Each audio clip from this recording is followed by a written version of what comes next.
Hola. Cool. So 1 year ago at Atlas Camp, here in Barcelona, we announced the beta for Bitbucket Pipelines. 1 year later, we're now having our first Euro Summit. I'm in Europe for the first time, and Bitbucket Pipelines is long out of beta. When we created Pipelines, we wanted to make a continuous integration tool that could take full advantage of being cloud native. We created a service that was tightly integrated with Bitbucket, where customers did not need to provision their own build agents, and where we could scale to meet the demands of all the customer builds that we needed to run. We took advantage of many of the features of Docker, one of the key things being that it allowed us to support almost all language and tooling requirements that our customers have.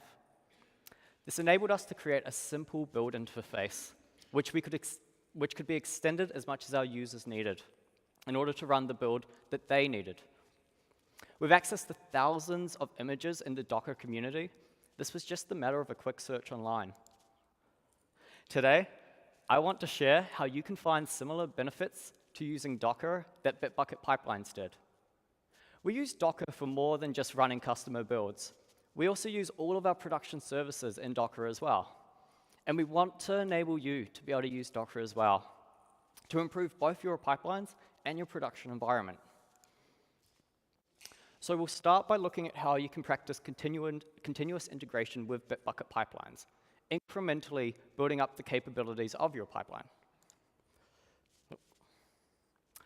Then we'll have a look at there we go. Afterwards, we'll review Docker and make sure everyone's on the same page, reviewing some of the basics and then building up to some production use cases.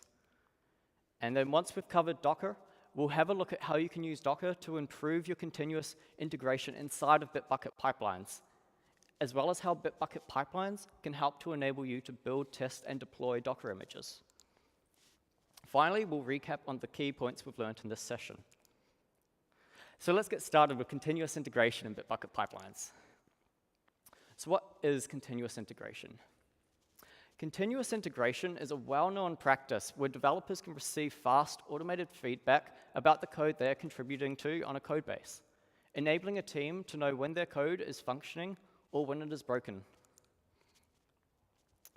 Bitbucket Pipelines is a continuous integration feature built into Bitbucket Cloud, and you can configure pipelines to automatically build, test, and deploy the code that you push into Bitbucket. When you push new code into Bitbucket Cloud, if you have pipelines enabled, we will spin up a Docker container, which will serve as the build environment of your running pipeline. Your code will then be built and tested inside of this Docker container, and once the pipeline eventually finishes, Bitbucket Pipelines will return the pipeline result to your Bitbucket repository. Can I get a show of hands of who's tried Bitbucket Pipelines already? Cool, that's about 20–30% of the room. So hopefully after this session, a lot more of you will be looking at trying it out and sort of excited about some of the features that we've shipped recently. So throughout this session, we're going to be following the story of two developers. Meet Julia and Adam. They're part of a small team working on a cloud service, and they're doing their best to move quickly. They need tools to help them work efficiently as a team, and they're already using Bitbucket Cloud. And they're interested in trying out pipelines to enable them to use continuous integration. Pipelines requires 3 quick and easy steps to install. First, enable pipelines on the repository that you want to use it on. Once enabled, you can select a predefined configuration. You can just select the configuration file for the language or tool of your choice. And if your language or tool isn't listed here, don't worry. You can customize the script further and add in your own tools and languages later. Once selected, you can click through to begin your additional customization. Here, you can add further customizations to your configuration. We'll start simple and then build up the functionality throughout this session. So once you're happy with your configuration, you can commit that Bitbucket Pipelines YAML file into your repository. We'll store your build configuration right with the code that it's going to build as in part of your Git or Mercurial repository. We'll cover why this is beneficial later in the session. After committing, your first pipeline will begin to run. You can view the build results, the output logs, and other information about the pipeline you ran. And once your build finally completes, you know that you're ready to get started practicing continuous integration with Bitbucket Pipelines. So that's all that Julia and Adam needed to do to get set up with pipelines in Bitbucket. From here, they can improve their build in many ways based on how they work as a team. So Julia and Adam use branches to organize their development. They use a standard sort of Git flow model where they use, and they can use branch configurations in Bitbucket Pipelines to begin to enable their pipeline to adapt to their Git flow. So let's look at how they work. They have a master branch. This is the main code that they will work off and branch off features as they need to work on them. So when they start working on a new feature, they create a feature branch off master, and then they develop that code on the feature branch until they finish working and they're ready to merge. They then open a pull request and wait for the other person to approve that pull request and review the changes they've made. Once approved, they merge their code back to master. They then release this code to the staging environment for further testing. When ready, they can then merge the master branch to the production branch and release the new functionality to their live customers.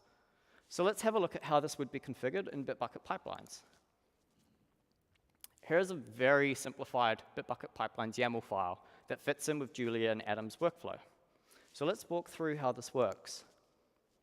Here, we have a pipeline defined for any commits that run on the master branch. Here, we will run a script that will test and deploy the code to their staging environment. Here, we've defined a pipeline to run against any commits that don't match any of the other definitions in the Bitbucket Pipelines file. In this case, the feature branches will all run this pipeline, running the test suite so that Julia can see if Adam has released any new bugs lately. And finally, we have a pipeline that runs for commits pushed to the production branch. Adam is pumped. He's super excited to test out this new configuration for his pipelines. And he's been working on a new feature, and he decides this is a perfect opportunity to also add the new configuration code as well. So he adds in the new configuration to the same pull request as his new feature. Julia's in a meeting, and Adam's feeling too impatient to wait for Julia's meeting to finish. So foolishly, he begins to go through the release cycle before Julia has a chance to review his changes. Adam isn't too concerned about his changes, though. All of his tests are passing. So without waiting for Julia to review his changes, he decides he's going to release his code to staging. So he begins his deployment to staging, and it's green. Of course, Adam doesn't write bugs. He's so confident, in fact, that he decides he wants to release his new feature out to real customers as soon as possible. So he begins to deploy to production, and he watches in horror as the service crashes almost immediately. What a disaster! Julia comes back to see what has happened and joins Adam to begin rolling back the code and fixing production as quickly as possible. They investigate the issue and confirm that indeed it was the latest release that Adam wrote that broke production. Remember that he also changed the build configuration in the same merge as his feature. Luckily, because they're using Bitbucket Pipelines, they're taking advantage of configuration as code, meaning that the build configuration is stored with the commit that it can build. If they had configured everything in a UI, they would then have to change the configuration back to what it was originally before they could start to roll back the change in production. We can see a history of production. V1 was the last working version of production code, and V2 is the new code that Adam pushed out to production. All they need to do to fix production is to rerun the pipeline on commit V1, and with a simple git revert, rerunning the pipeline on the first commit, we can simultaneously make the code on production work again, deploy a fix to production, and roll back the configuration all at the same time. So now they can get back to their regular work. Next, they want to upgrade the version of Maven that they're using in their build environment. Locally, this is easy. You just update to the new version with whatever package manager or whatever you want to use. However, they want to do the same in Bitbucket Pipelines. And upgrading the Maven version in Bitbucket Pipelines is as simple as changing the image tag for the Docker container. And recall that this is because Bitbucket Pipelines uses Docker containers as the pipeline environment. Julie and Adam begin to wonder how much they can configure the Bitbucket Pipelines environment, and we'll see shortly what they can do. But so far, Julia and Adam have configured Bitbucket Pipelines to enable them to build, test, and deploy their code from their repository, giving them in-context feedback as to the state of their code down to the individual commit. And they have taken their first step in an important journey into practicing continuous integration. And as we'll soon see, with Docker, they can improve the pipeline more so. So let's leave Julia and Adam behind for a second and begin our exploration of Docker. We'll soon see that Docker can not only act as a pipeline environment for Julia and Adam, but can do much, much more for them.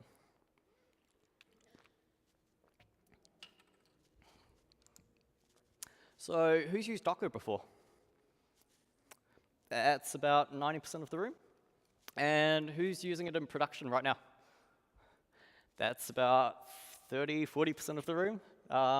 So hopefully we'll be able to see as we go through this some of the reasons you might want to if it's suitable for your use case. So the executive director of the Linux Foundation, Jim Zemlin, said that containers are changing the data center the same way containers change global trade. Much like how shipping containers dramatically reduce the cost and complexity of transporting goods, software containers dramatically reduce the cost and complexity of transporting software. Docker creates containers, and these are isolated environments for your application to run inside of. Traditionally, this was done by using virtual machines. Virtual machines offer virtualization by running a hypervisor and spinning up a new operating system on the host. This takes several minutes to start up, and it uses a lot of host system resources. But containers can work around these issues by using tooling built into the Linux or a Windows kernel now, enabling a similar level of virtualization without having to spin up a hypervisor or another operating system. This means that containers don't use as much host system resources, and they start up in seconds, not in minutes. And there's many, many benefits of using Docker in containers, but these are just some of my favorite reasons. Firstly, containers are portable. You can run the same container on your local machine, your CI environment, your staging environment, and your production environment, and they should all behave the same. And this will make your software much more deterministic. You can also version your Docker images with tags. And this means changing the required Docker image you want to run is just a one-liner. You just change the tag. There's no need to rebuild and re-upload your application for deployments. And this will save you precious, precious minutes when you need to roll back a production service urgently. And finally, extensibility. There are thousands of available images that you can extend, configure, and build upon in the Docker to create a Docker image that suits your requirements. So creating containers is very similar to writing code as normal. When you're writing a program with a compiled language, first you write the source code, and then you compile that code to create something ready to execute, and then finally you can execute that compiled code to run your process. Comparing that example with Docker, in Docker we have a similar scenario. Once again, you start by writing some code, in this case a Docker file. Then instead of compiling that code, you will then build that Docker file into a Docker image made up of multiple image layers. And finally, from your Docker image, you can then run a container, much like running your compiled code. So let's have a look at what this would actually look like. Let's build a container for a Java application. To begin, we create a Docker file. Inside this Docker file, we extend an existing image that supports Java 8. We then change the working directory of the container. We then copy the myservice jar file, our binary, inside of the container. And then finally, we set the default run behavior to run the Java application. And we can now use the docker build command to create our Docker image. And assuming all goes well during the Docker build, you should now have a new image. Finally, we can run our Docker image, creating a new Docker container. Then we can run the default command, which was to start up the Java application. And as we can see, it's successfully spun up. And by adding an additional -p flag, we can now communicate with that container via port 8080 locally to port 80 inside of the container. And now it's as if we're running the service locally. But an image that only runs on one machine runs out of uses fairly quickly. Fortunately, we can also share the Docker image we've created by using a Docker registry. A Docker registry is an application that stores and shares Docker images. And this can act as an internal artifact storage or a cache of your favorite images. But you don't need to go to the effort of creating your own Docker registry. You can use Docker Hub. Docker Hub is a public Docker registry that hosts over 100,000 images, both public and private. And what I love about this is you can quickly and easily extend existing images and create a new image. And many of the images on Docker Hub have been created with the purpose of being extended, and often plugin points for you to add even more precise configuration. And we'll see an example of this with a Postgres image in the next section. But why has Docker become so widespread? And how does this all look in practice? We can answer both questions by looking at how the Bitbucket Pipelines team uses Docker. For starters, we decided that all the things we have just learned about Docker were a perfect fit for creating a CI environment that would meet the needs of our users. And we run all of our services in Docker. And we find this enables us to move quickly, being able to trust in the artifacts we're deploying. And it's worth noting, as many of you will now know, that containers are not a new concept in technology. But we'll see here why Docker has become such a key player in bringing containers to the mainstream. So to explain this, we're going to have a look at the architecture of Bitbucket Pipelines. So Bitbucket Pipelines is built as a Connect add-on for Bitbucket Cloud. Pipelines listens for webhooks from Bitbucket, and Bitbucket sends these webhooks whenever you push new code to your repository. When these webhooks are received, Pipelines will determine if a new pipeline needs to be run. And if so, we'll create a build environment based on the Docker image that you have chosen. Clone your repository and run your build script. Your pipeline results and logs will then be uploaded and available to view inside of Bitbucket Cloud. So the first reason why Docker has become so important, and containers in general, is the popularization of the microservices pattern.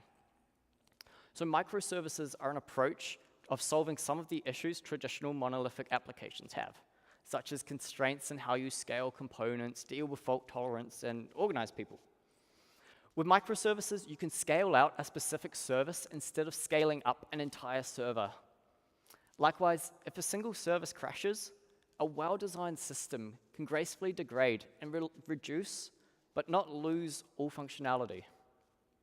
And finally, people can be split across these services and release as they see fit without needing to coordinate a deployment effort across an entire set of teams. However, microservices are not without problems. There is additional development complexity, and your local development environment becomes plagued with numerous services, all running in different ways. Managing these is a nightmare. Releasing these services can be just as scary.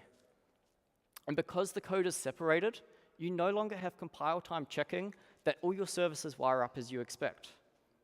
And operational complexity grows as you now need to support many more running instances of all these different applications. Thankfully, Docker provides solutions for some of these problems. I'll add that no single tool is going to solve all these problems that microservices introduce. But Docker is an important component in an ecosystem of tools that cloud developers should utilize to enable the integrity of their services. Docker addresses release complexity with its virtualization and low resource requirements. Your artifact is the same container that you've run in all your previous environments. There are less surprises, and Docker Compose makes local development simple again. With an additional configuration file for Docker Compose, all your containers can be spun up and configured properly. And operational complexity is solved by removing environmental variations in the artifact you're deploying, in this case, the Docker file, or the Docker container.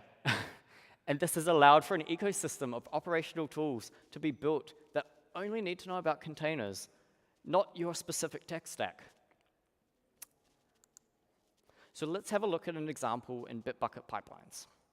Let's think about the installation flow in pipelines. When you go through this, we create some information on our side of the system to enable your repository to run pipelines and track some various data.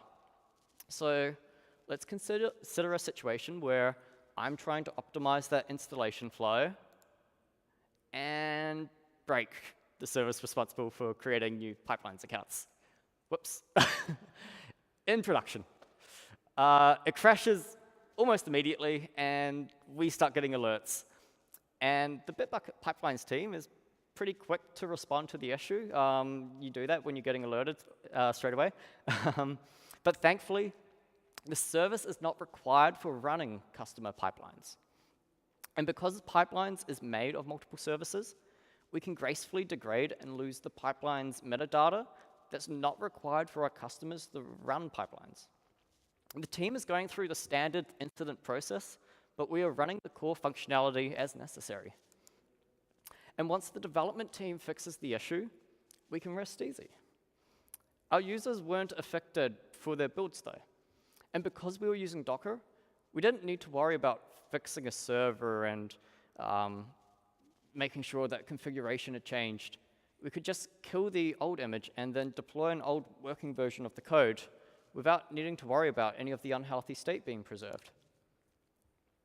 So the second reason why Docker has become so important is the move of cloud and infrastructure and platforms as a services. So in order to use cloud providers such as AWS, Azure, or Google Cloud, you need to be able to run your software in a virtualized environment. You still need to spin up a VM on EC2, for example, to host your Docker image. But containers can then be swapped out on a running EC2 instance without needing to restart and spin up the VM.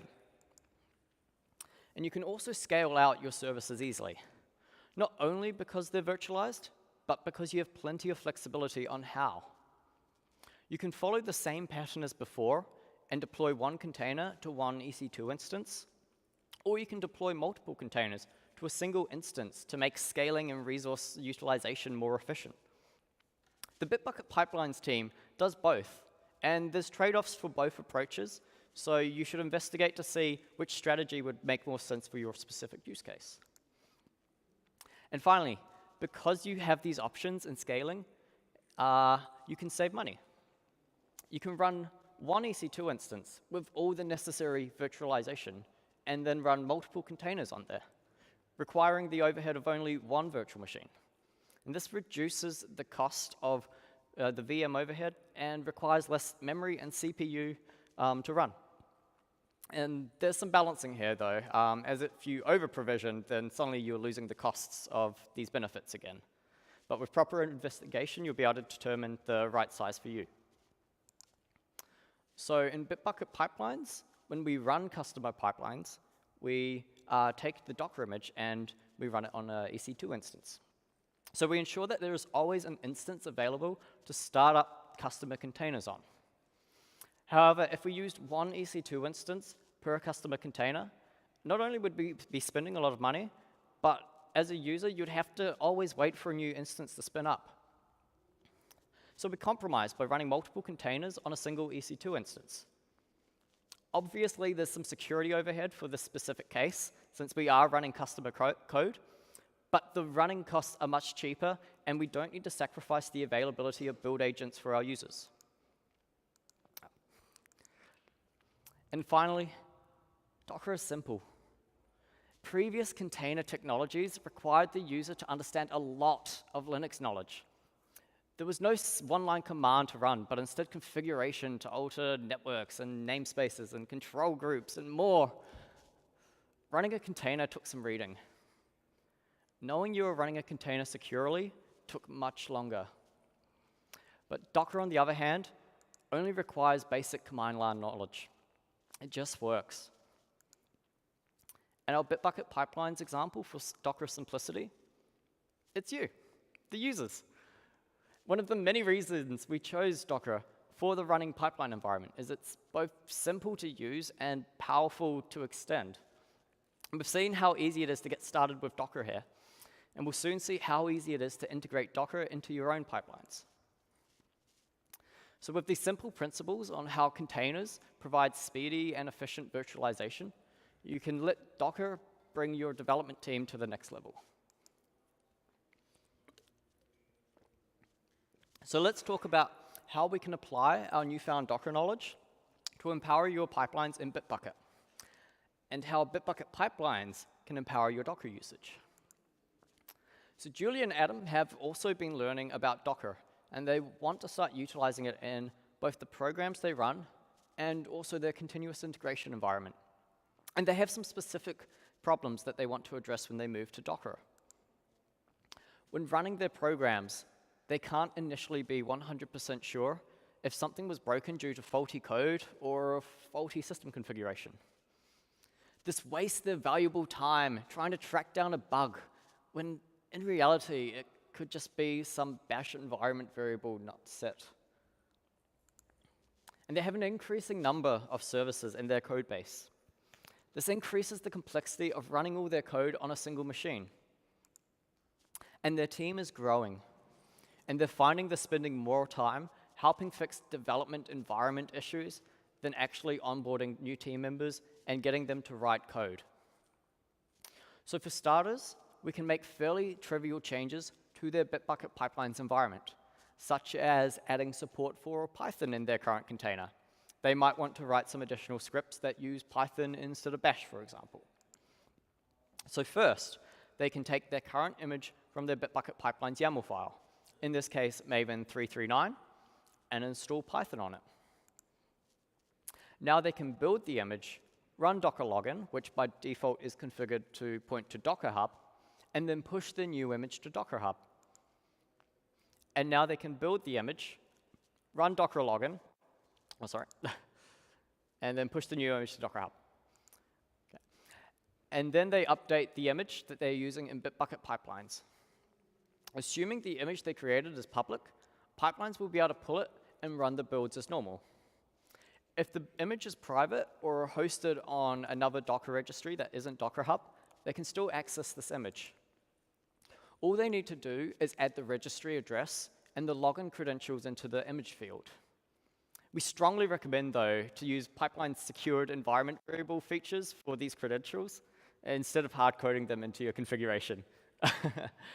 With this functionality, I hope you can see how easy it is to add support for any tools that you want inside of your pipeline environment. Julie and Adam have no need to wait for us to upgrade or add support for a specific language or a new tool. They can just grab an existing container or build it, and they're good to go.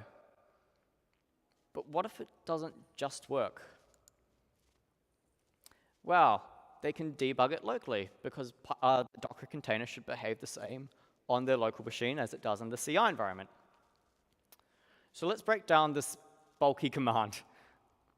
So they are doing a Docker run, so they want to run a Docker container. And they have -it, which means they will be able to interact with that container via the command line. And then they add the volume flag, which will mount their current directory, the repository, into the debug.dir directory. They will then set the workdir so that they start the container in that repository. They then limit the memory of the running container to 4 GB, which is the same memory limitations as Bitbucket Pipelines enforces. And then they set the entry point to point at bash in order to run a bash shell on startup. And then finally, they specify the image they want to run, which is the same one as their Bitbucket Pipelines file. From here, they're now inside of their Docker container, and they can see that if they list the contents, they have their repository there, and they can begin to reproduce the issue on their own machine without needing to use any of their build minutes. So the next thing they want to fix is how they run databases. They've always been a pain to set up on new machines. And luckily, they don't even need to create their own Docker image here, as Docker Hub has many. And this simple Docker command here is all that's required to start up a Postgres inside of Docker. However, there's no data or table set up here, but by extending this image, we can automatically populate Postgres with whatever they need. First, we need to create a script containing SQL that they want to run. This is a simple script here that will create a database called user management and an accounts table with two fields, a UID and an email. From here, we create a Docker file which extends the Postgres image we used just before. And then by adding the script to the Docker entry point initdb directory, Postgres will run our SQL after it is started up, but before it starts accepting requests. And now they can build the Docker image to create their own image. The new running image now executes the SQL when the container starts. From here, they can extend the scripts they add to Postgres to have everything they require on startup, such as additional tables or test data. And they can also use the new image inside of Bitbucket Pipelines by using the services feature.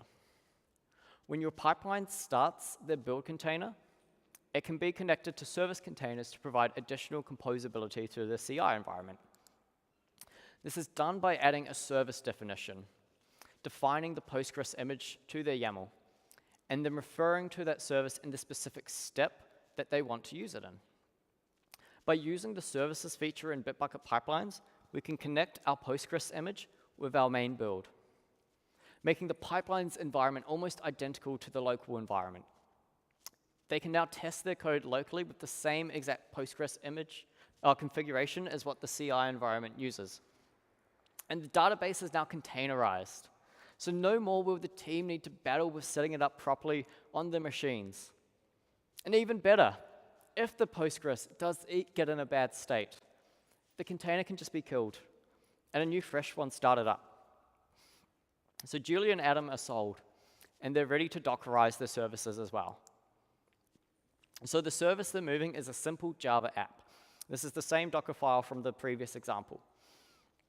And here they extend the base Java image, change the worker of the image, add in the jar to the container, and then set the default command of the container to run the Java application. And then they can build this image locally, or build this Docker file locally, or they can use Bitbucket Pipelines to build their Docker image instead. Here, they build their Docker image in pipelines using the built-in Docker support. By simply adding the Docker true flag, Bitbucket Pipelines will enable Docker in your build agent and put in a Docker client for you. However, remember the Postgres image we built just before? We can add in that image and use it for testing here. And now that we are building containers that we have verified against other containers we trust, we can start looking at releasing this. So we can log into Docker Hub and push the image after it's successfully tested and built. And additional commands can then be added to trigger the specific environment to pull the new images we've just built and pushed. And they can use branch definitions to restrict Docker commands for specific environments for specific branches. So Julia and Adam started off strong by setting up continuous integration with Bitbucket Pipelines. From there, by Dockerizing the desired pipeline environment, services, and database, they made their code resilient to host environment changes, improved how they integrated their code together with pipeline services, and are ready to add more team members with a handful of commands to get them up and running. So let's recap what we've gone over. Julie and Adam have been pretty busy, and they've upgraded a lot in their system. And Pipelines has been able to facilitate their growth as they've needed to add more advanced functionality. Before Julia and Adam started their adventure with us, they had an increasing complexity with running their code on new machines. They weren't practicing CI, and they were experiencing issues with production breaking frequently. But now they've Dockerized all of their programs, and they can onboard new team members much faster. And they don't need to battle silly environment bugs half as much. With Bitbucket Pipelines, they are practicing continuous integration and know when master is failing its build. and they can release code in pipelines and safely roll back with configuration as code. So let's recap. We've learned that using Docker simplifies developing software, particularly for the cloud. Your artifact becomes a Docker container, and spinning up a Dockerized development environment only takes a handful of commands. And Docker enables all your environments to remain as similar as possible. There is no more environment variation.